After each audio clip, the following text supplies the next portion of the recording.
नमस्ते मित्रों, कथा निधि चैनल पर आपका बहुत बहुत स्वागत है। हमारी आज की कहानी का नाम है हम शक्ल। मैं एक पेशेवर डॉक्टर हूँ। मेरी 17 साल की एक बेटी है। जब मैंने अपनी बेटी का एडमिशन कॉलेज में करवाया तो उसके कॉलेज में हूबहू उसकी शक्ल की एक लड़की भी आ गई। जब वो लड़की मेरे सामने पहले बार आई तो मैं तो हैरान रह गया। वो लड़की मेरी बेटी के जैसी दिखती थी। इतनी समानता तो दो सगी जुड़वा बहनों में ही हो सकती थी। परंतु मेरी पत्नी ने तो एक ही बेटी को जन्म दिया था। जब मैंने सच्चाई का पता लगाया तो मेरे होश ही उड़ गए। तो चलिए मित्रों, कहानी शुरू करते हैं। हम शक्ल। इंटर की परीक्षा पास करके नंदिनी ने जिस कॉलेज में प्रवेश लिया, इत्तेफाक से उसकी हमशक्ल जिया नाम की एक लड़की ने भी उसी कक्षा में दाखिला लिया। शुरू शुरू में तो लोग समझते रहे कि वे दोनों सगी जुड़वा बहनें होंगी। परंतु जब धीरे धीरे पता चला कि ये दोनों बहनें नहीं हैं, जुड़वा तो दूर की बात है, तो सभी को बड़ा आश्चर्य हुआ। लोगों के आश्चर्य का तब ठिकाना न रहा जब जिया ने बताया कि वह इसी वर्ष नागपुर से आई है और नंदिनी को जानती तक नहीं। इस चर्चा के कारण दोनों गहरी मित्र बन गई। जिया तो मेधावी और चंचल थी, परंतु नंदिनी थोड़ी संकोचशील और अपने से सिकुड़ी सिमटी रहती। जिया जीवन के भरपूर हिलोरे लेती नदियों सी लहराती बहती दिखती थी, वहीं नंदिनी शांत स्थिर जल के समान थी। यही अंतर दोनों में भेद रखता था, वरना यदि दोनों को समान वेशभूषा और समान बालों की बनावट करके खड़ा कर दिया जाए तो उनके अभिभावक तक धोखा खा सकते थे। धीरे धीरे यह बात उनके घरों तक भी पहुंची। नंदिनी के घर में कोई तवज्जो न दी गई। हंसी हंसी में बात चली गई। शायद स्मरण शक्ति भी धूमिल पड़ चुकी थी। वकील साहब यानी नंदिनी के पिता ने एक कान से सुनी, दूसरे से निकाल दी। वैसे भी वे बेटियों को महत्व ही कब देते थे। किंतु जिया के पिता डॉक्टर आनंद ने जब यह सुना तो उन्हें थोड़ा ताज्जुब हुआ, क्योंकि उनकी एकमात्र संतान जिया ही थी। वे उसकी खुशियों का इतना अधिक ख्याल रखते थे कि उसकी छोटी से छोटी बात को भी पूरा करके ही उन्हें संतोष मिलता था। पत्नी नवजात शिशु को जन्म देते ही इस दुनिया से चल बसी थी। वे इसी बच्चे को सीने से चिपकाए रहे। उन्होंने दूसरी शादी नहीं की। उनकी सारी खुशियाँ जिया के इर्द गिर्द सिमट कर रह गई थी। जिया के कॉलेज में वार्षिक उत्सव था। डॉक्टर आनंद हमेशा के भांति वहाँ गए। जिया अपनी सहेली नंदिनी को अपने पिता से मिलवाने ले आई। नंदिनी ने दोनों हाथ जोड़कर उनका अभिवादन किया। आनंद तो ये समानता देखकर बिल्कुल ठगे से ही रह गए। वे एकटक दोनों को निहारते रहे। यह देख जिया उनकी आंखों के आगे हाथ से पंखा करती हुई हंसती हुई बोली, पिताजी कहाँ खो गए हैं? है ना बिल्कुल मेरी तरह। वे मानो उसको देखते ही अपने सुध-बुध क्षण भर के लिए खो बैठे थे। सामान्य होते ही उन्होंने पूछा, तुम्हारा नाम क्या है? संकोच करते हुए उसने बताया, नंदिनी। और तुम्हारे माता पिता भी आए हैं क्या? नंदिनी बड़े दुखी स्वर में बोली, नहीं। क्यों? पता नहीं, शायद उन्हें दिलचस्पी नहीं है। वे एक कटु मुस्कान छोड़ उनसे बोले, अच्छा बेटी जाओ। सुनकर जिया नंदिनी का हाथ पकड़कर उछलते कूदते छात्राओं की पंक्ति में जाकर बैठ गई। डॉक्टर आनंद कार्यक्रम तो जरूर देख रहे थे, पर उनका ध्यान कहीं दूसरी ओर था। बैठे बैठे उन्हें ध्यान आया कि नंदिनी के घर का पता और फ़ोन नंबर पूछना तो वे भूल ही गए। जैसे ही समारोह समाप्त हुआ, उनकी बेटी जिया पास आई। पिताजी, नंदिनी को भी ले चले, उसको घर छोड़ देंगे जाते हुए। क्यों? क्या उसके घर से उसे लेने कोई नहीं आया है? ऐसी बात नहीं है, उसका भाई आया होगा, परंतु मैं उसका घर देखना चाहती हूँ। अच्छा ठीक है। नंदिनी का भाई सचमुच बाइक लेकर खड़ा था, लेकिन जिया ने जिद करके नंदिनी को अपने साथ कार में बिठा लिया। नंदिनी भी कुछ बोली नहीं। इसी बहाने डॉक्टर आनंद ने भी उसका घर देख लिया। वह उतरने लगी तो उन्होंने पूछा, बेटी तुम्हारे यहाँ फ़ोन है? घर पर नहीं है, पिताजी के दफ्तर में है। ज़रा नंबर तो बताना। डॉक्टर आनंद ने जेब से छोटी डायरी निकाली और नंबर नोट कर लिया। नमस्ते, धन्यवाद कहकर नंदिनी घर में चली गई। डॉक्टर आनंद रात भर ठीक से सो न सके। बड़ी उथल पुथल से उनके हृदय में मची रही। दो लड़कियों की शक्ल, सूरत और उम्र की इतनी समानता देखकर वे तो दुविधा में पड़ गए थे। अगले दिन उन्होंने नंदिनी के पिता को फ़ोन किया। उन्होंने फ़ोन पर ही अपना पूरा परिचय दे दिया और पूछा, क्या आपकी बेटी नंदिनी का जन्म 18 फरवरी 2000 को नागपुर के भारत अस्पताल में हुआ था? उधर वकील साहब का स्वर गूंजा, बिल्कुल सही फरमाया आपने। तारीख और सन मुझे इसलिए भी याद है क्योंकि मेरे बेटे की जन्मतिथि भी वही है। समय मैं बता देता हूँ, रात के करीब 1:10 हुआ था। डॉक्टर आनंद फ़ोन पर ही चकित हो उठे। उसी समय के आसपास तो उनकी बेटी भी पैदा हुई थी। उन्होंने मन ही मन सोचा, अभी तक किस्से कहानियों में ही ऐसी बातें पढ़ने को मिलती थी, लेकिन क्या वास्तविक जीवन में भी ऐसा हो सकता है? उनका जिज्ञासु वैज्ञानिक मन यह मानने को बिल्कुल तैयार नहीं था कि समान कद काठी के चेहरे मोहरे की दो लड़कियां दो भिन्न परिवारों में पैदा हो सके। डॉक्टर आनंद बड़े चुप चुप से रहने लगे। कहीं खोए खोए से घंटों सोचा करते, पर कोई निष्कर्ष निकालने में सफल न हो पाते। जिया भी पिता की उस स्थिति से अनभिज्ञ नहीं थी, परंतु उनके दुख और चिंता का कारण भी वह समझ नहीं पा रही थी। एक दिन पिता के गले झूलते हुए बोली, क्या मुझसे कोई गलती हो गई पिताजी? अरे नहीं बेटे, तो फिर आप इतना गुमसुम क्यों रहते हो?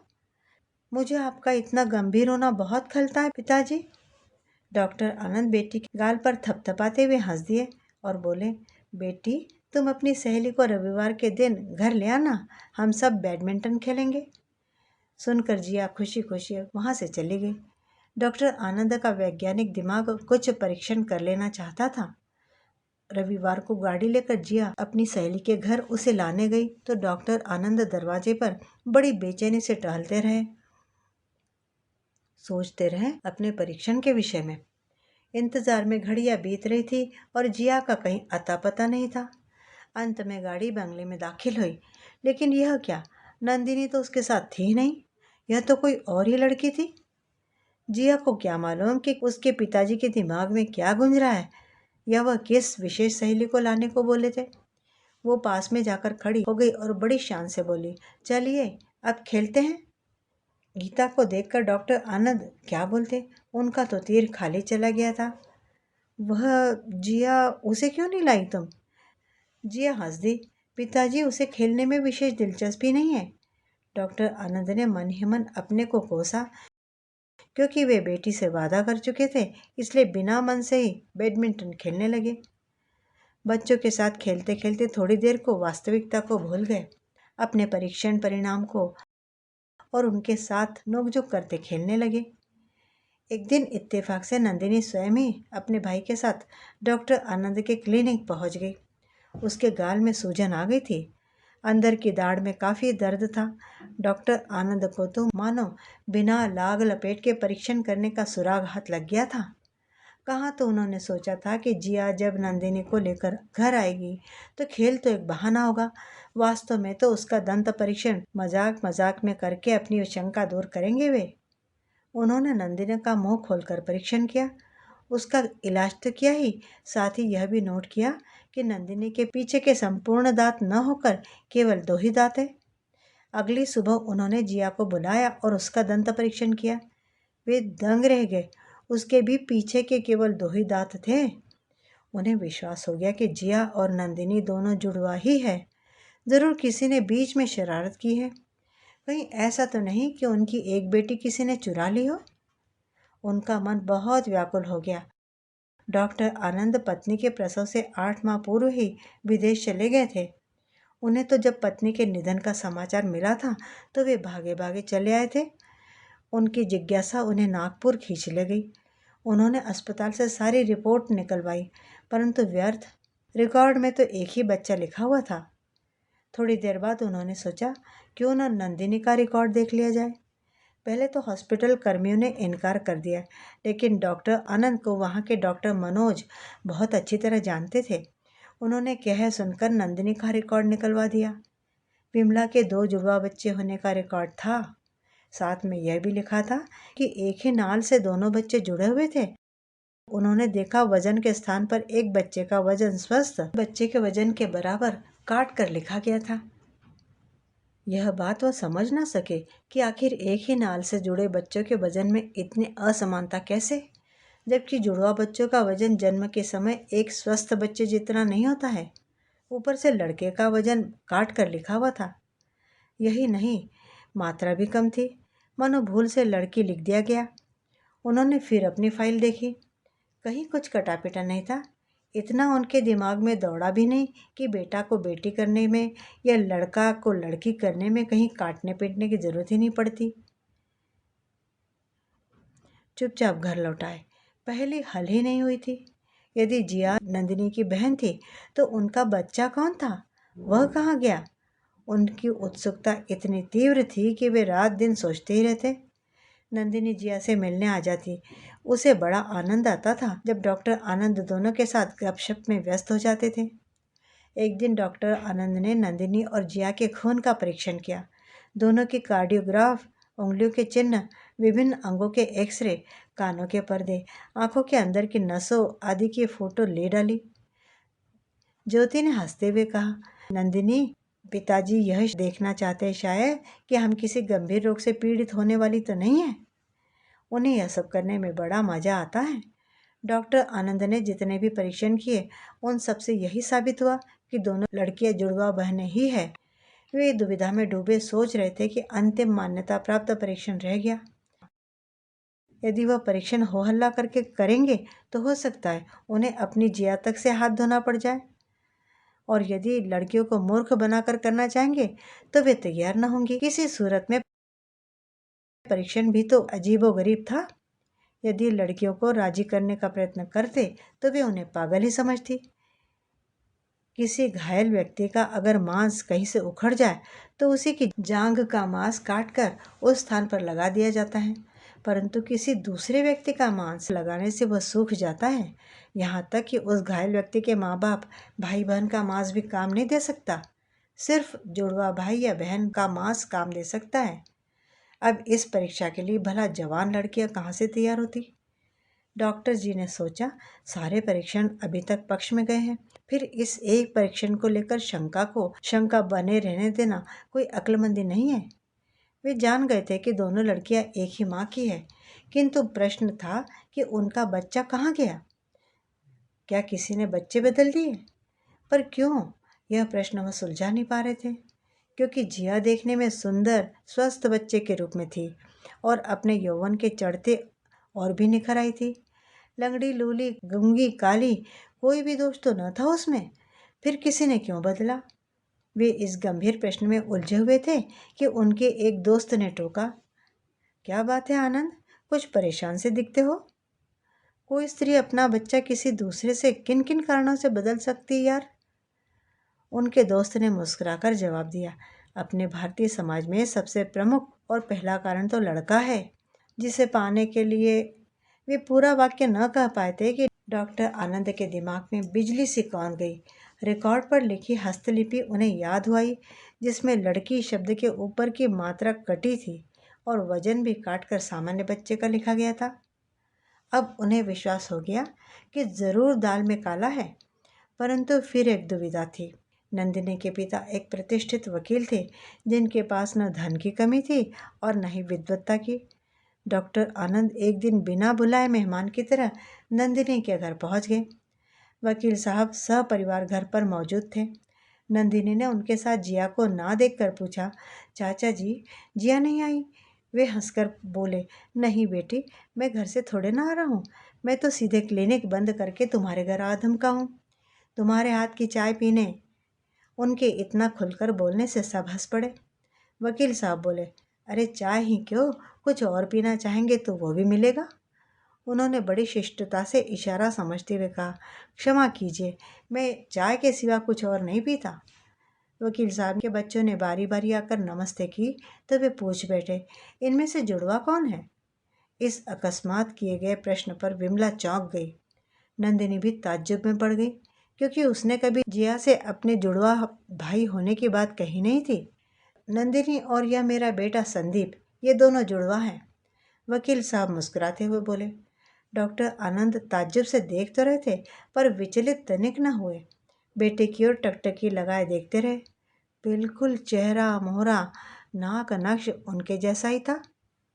एक विचित्र सी तरंग उनके हृदय में दौड़ गई, परंतु सामान्य से स्वर में बोले, वकील साहब, लोग जाने कैसे हैं, बच्चों की अदला बदली करने में शर्म महसूस नहीं करते।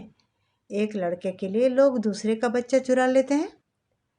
वकील साहब, जो वास्तव में कुछ भी न समझने की स्थिति में थे, मेहमान की हाँ में हाँ मिलाते हुए बोले, हाँ, हो सकता है भाई साहब, इस दुनिया में कुछ भी संभव है। संभव नहीं वकील साहब, ऐसा ही हुआ है। एक केस हमारे पास ऐसा है जिसमें मैं चाहूँ तो एक दंपत्ति को जेल की सलाखों के पीछे पहुंचा सकता हूँ, पूरे प्रमाण के साथ। डॉक्टर आनंद कुछ ज़्यादा ही जोश में कह गए। विमला को तो बिजली का करंट सा लगा, वह सुन्न सी पड़ गई। वकील साहब को तो जोर से कोर्ट में जिरह सुनने और कहने की आदत थी। वे प्रभावहीन बने देखते रहे। डॉक्टर आनंद शायद अपने को तब तक काबू में कर चुके थे। वे मुलायम पड़ते रूखी हंसी हंसते हुए बोले, पर मैं ऐसा करूँगा नहीं। यह कहते उन्होंने तिरछी दृष्टि विमला पर डाली, जो सूखे पत्ते की तरह काँप रही थी। उनके जाने के बाद वकील साहब विमला से इतना भर बोले, डॉक्टर आनंद ऐसे कह रहे थे मानो उनका कटाक्ष हम पर ही हो। विमला पति के मुंह से यह सुनकर और भी डर गई। उसका अनुमान अब और पक्का हो गया कि डॉक्टर इशारे में उन्हें कह रहे थे। शिथिल बेहाल सी विमला कुछ भी न बोल पाने की स्थिति में जहाँ बैठी थी वहीं बैठी रही। उसकी आंखों के आगे अपना अतीत साकार हो उठा। नामी वकील जगदम्बा प्रसाद की पत्नी बनने से पूर्व विमला कितनी चंचल थी, किंतु उसकी वह हंसी, वह अल्लड़ता शादी के 7 फेरों के बीच ही शायद स्वाहा हो गई थी। ससुराल के एक ही चक्कर के बाद किसी ने मायके में उसे हंसते खिलखिलाते बात बात पर उलझते नहीं देखा। जगदम्बा प्रसाद के रौबदार व्यक्तित्व के आगे वह इतनी अंधी होती चली गई कि धीरे धीरे उसका अपना अस्तित्व ही विलीन हो गया। जगदम्बा प्रसाद की बेबुनियाद क्रोध पर कई बार उसके मन में भी आया कि वो सब कुछ छोड़ छाड़ कर मायके चली जाए, पर हर बार माँ उसे तमाम ऊंच नीच समझाती और अपनी असमर्थता जताकर वापस भेज देती थी। जब प्रथम प्रसव में कन्या हुई तो विमला पति की आंखों में उतरे क्रोध को और शोक को देखकर कांप उठी थी। वकील साहब उपस्थित प्रियजनों के सम्मुख तो कुछ न बोले, किंतु एकांत पाते ही दांत पीस कर विमला को यह जताना ना भूले कि लड़की पैदा करनी थी तुम्हें। विमला के नेत्र में आंसू डबडबाए थे। वह चुपचाप मुंह दूसरी तरफ करके लेटने लगी। दूसरी बार प्रसव कक्ष में सरस्वती भी विमला के साथ थी। नवजात शिशु के रुदन के बीच ही सरस्वती का चेहरा लटक गया था। उसका मुंह देखते ही विमला का चेहरा लाल पड़ गया था। परिणाम तो सरस्वती के चेहरे पर दिखाई दे रहा था, किंतु फिर भी उसने प्रश्न भरी निगाह सरस्वती पर डाल दी। सरस्वती अटक अटक कर बोली थी, मालकिन, अब की बार तो एक नहीं 2-2 जुड़वा बेटियां हुई हैं। विमला पर तो मानो वज्र गिर पड़ा। वह उसकी ओर जीवनदान मांगती सी इतना भर कह पाई, सरस्वती, सरस्वती, कुछ सोच, वे बर्दाश्त न कर पाएंगे। और यह कहते कहते विमला बेहोश हो गई थी। सरस्वती विमला के दर्द और घाव को समझती थी, पर अनपढ़ गरीब किस बल पर उसका साहस बंधा थी। उसको तो जो सुलझा उसने किया। विमला को घंटे भर बाद होश आया तो वकील साहब को तनिक संतुष्ट और प्रसन्न देखकर वो फटी फटी आंखों से उनकी तरफ देखने लगी। कहीं स्वप्न तो नहीं देख रही, या इतने वर्ष तक वह अपने पति को ही जान न सकी। इतने में वकील साहब तन कर बोले थे, देखना, बेटे को अधिकारी बनाऊंगा, बड़ा अधिकारी। वह चौंक गई, मानो स्वप्न की दुनिया से वास्तविकता में आ गई हो। वकील साहब ने बेटे को उसके बगल में लिटा दिया था। विमला के कांपते हाथ अनायास बच्चे के शरीर पर चले गए। वह मूर्ख ठगी सी और कृतज्ञता से सरस्वती की ओर ताकने लगी। थोड़ी देर बाद वकील साहब घर चले गए थे। विमला ने दोनों हाथों से कंगन उतारते हुए सरस्वती को इशारे से पास बुला लिया और उसे पहना दिया। पहनाते पहनाते ही रो भी पड़ी थी। सरस्वती, यह कहते हुए उसने उसका हाथ प्यार से सहला दिया। सरस्वती ने धीरे से बताया था, चिंता न करो बहू जी, एक डॉक्टर के बेटा हुआ है, उससे बदल लिया है। उसके बाद बड़ी देर तक सरस्वती खुसर फुसर करती रही थी अपनी वीर गाथा कि कैसे नर्स को लोभ दिखाकर उसे असफलता मिली। विमला सुन तो रही थी, पर पीड़ा उसे भी हुई इस कृत्य पर फिर भी सरस्वती वह अधिक कृतज्ञ थी, जिसने अपने गले में पड़ी सोने की चेन तुरंत नर्स के हाथ में रख दी थी। अचानक विमला को वकील साहब ने जोरों से झकझोरा, तब उसकी तंद्रा टूटी। वह हड़बड़ाकर खड़ी हो गई। वे बोले, तुम अभी तक यहीं मुंह लटकाए बैठी हो? विमला अपना सिर पकड़कर बिना कुछ कहे वहां से चल दी। नंदिनी ने पूछा, माँ, सिर में दर्द है क्या? दीपक ने भी कहा, सिर दबा दूं? विमला ने इनकार में सिर हिलाया। एक लंबी सांस खींचकर बोली, बेटा, तुम दोनों मुझे अकेला छोड़ दो, कोई बात मत करो मुझसे। पर माँ, खाना तो खा लो, दीपक ने कहा तो विमला शून्य में देखती हुई बोली, भूख नहीं है बेटा। इतना कहकर विमला कमरे में सोने के लिए चली गई, लेकिन नींद उसे कहाँ आनी थी। आंखों में आंसू भरे वह करवटें लेती रही। कभी अपनी कायरता पर रोती, तो कभी अपराध बोध त्रस्त कर देता उसे। हाय, क्यों इतना भय समा गया था किसी की कोख से बेटा छीन लेने का? जो अपराध उससे हुआ है, उससे वह तिल तिल कर जलती ही रही है। कोई सुख नहीं पाया उसने। इतने वर्षों तक घुट घुट कर ही जीती रही, पर अपने को कभी माफ न कर सकी। अपनी नज़र में जब व्यक्ति गिर जाए तो उसका जीना मरना एक समान हो जाता है। अगले दिन विमला नंदिनी से जिया के घर का पता पूछकर चली गई। उसे देखते डॉक्टर आनंद व्यंग से मुस्कुराए और बोले, मैं जानता था आज आप दोनों में से कोई या दोनों पति पत्नी जरूर आओगे। इस कारण ही मैं क्लिनिक बंद करके घर पर बैठा हूँ। फिर लंबी सांस छोड़कर गंभीरता लिए कहने लगे, कहिए, मैं आपकी क्या सेवा कर सकता हूँ? विमला ने सिर झुकाया, अपराधी की भांति। फिर कुछ क्षण बाद सूखे होठों से सहसा फूट फूट कर रुलाई निकल पड़ी। कुछ देर बाद रुदन थमा तो बोली, डॉक्टर साहब, मैं आपकी अपराधी हूँ। मुझे दंड मिलना चाहिए, मिलना ही चाहिए। मैंने अपने स्वार्थ के कारण आपका बेटा छीन लिया, पर विश्वास कीजिए, यह कदम मैंने बेटी बेटे के भेद के कारण नहीं, बल्कि अपने पति के भय से उठाया था। फिर भी कुछ भी हो, मैंने यह अपराध तो किया ही है, और किया तो अपने स्वार्थ के लिए ही ना, इसलिए सजा मिलनी चाहिए। यह सच है कि जिया मेरी ही बेटी है और दीपक आपका बेटा है। मैं स्वीकार करती हूँ, सजा भुगतने को भी तैयार हूँ। उसने अंतिम वाक्य के साथ सजल नेत्र ऊपर उठाए, सीधे उनकी आंखों में देखते हुए बोली। डॉक्टर आनंद चुप ही रहे। वह आगे बोली, आप अपना दावा करके ले लीजिए अपना बेटा। आज आपको अपने पति का भय नहीं रहा? भय तो आज भी है, परंतु उसको सहने की ताकत मुझ में पैदा हो गई है। अपने शब्दों पर जोर देकर निडरता से बोली विमला।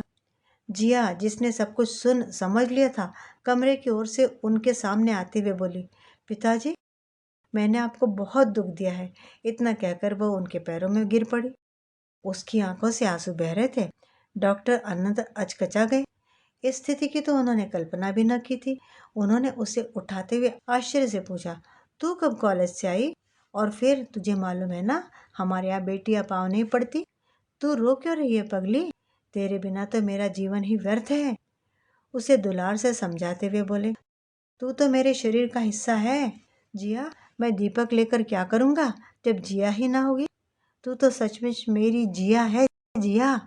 यह कहकर उन्होंने उसके सिर पर स्नेह से थपथपाया और कहा, तू दुखी मत हो, हम यह शहर ही छोड़कर चले जाएंगे। मैं जल्लाद नहीं हूँ जो तुझे ऐसी जगह झोंक दूँ जहाँ बेटियों के जन्म का भय समाया हो।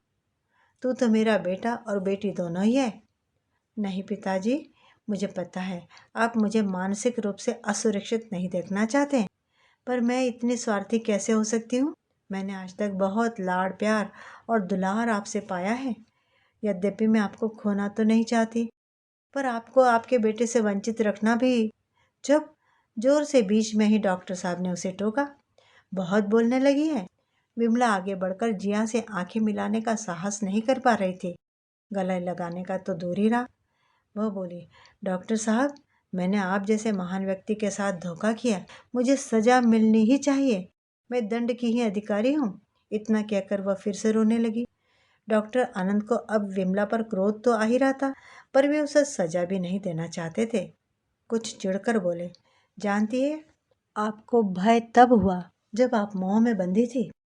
और आज अपराध बोध की वजह से शायद आपकी अपने देह से ही ममता छूट गई है, इसीलिए आज आप भयभीत नहीं हैं। डॉक्टर साहब, सही कहा आपने। आज मैंने जान लिया, जो मनुष्य भय वश झूठा आचरण करता है वह पशु से भी बदतर है। डॉक्टर साहब के चेहरे की कठोरता कुछ कम हुई। उन्होंने सोचा, सजा के बजाय क्षमा अधिक वीरतापूर्ण कार्य है। क्षमा जो वीर पुरुष का भूषण है। अपने कुटुंब और प्रियजन के लिए तो सभी त्याग करते हैं, पर जो दूसरों के लिए करे वही प्रशंसनीय है। फिर आपका बदला आपका नहीं है, बल्कि उपकार ही हो सकता है। जिस पौधे को उन्होंने सींच कर बड़ा किया ही नहीं, उससे मोह उत्पन्न होगा भी कैसे, और ना वह उन्हें अपना पाएगा। विमला दोनों हाथ जोड़कर बड़ी निर्भयता से परिणाम जानने के लिए उनके आगे खड़ी थी। डॉक्टर साहब ने बड़ी दृढ़ता से कहा, आपने अपना अपराध स्वीकार कर लिया, मैं इसी से प्रसन्न हूँ। और हाँ, जो पहली आपने आज तक अपने तक सीमित रखी है, आगे भी रख सकती है। मेरी जिया मुझे प्राणों से प्यारी है। शायद आप मेरा अभिप्राय समझ गई होंगी। विमला आश्चर्य से कुछ पल उनकी ओर ताकती रह गई, फिर उनके चरणों में झुक गई। डॉक्टर साहब, आप सचमुच महान हैं। मित्रों, अभी आप सुन रहे थे कहानी हम शक्ल। उम्मीद करती हूँ कि कहानी अच्छी लगी होगी। क्या बेटे के मुंह में इस तरह से बच्चा चुरा लेना सही है? कहानी के बारे में अपनी राय ज़रूर कमेंट बॉक्स में लिखिएगा। चैनल पर नए हैं तो चैनल को भी सब्सक्राइब ज़रूर कर लीजिएगा। कहानी अच्छी लगी हो तो एक लाइक भी कीजिएगा। कहानी सुनने के लिए बहुत बहुत धन्यवाद।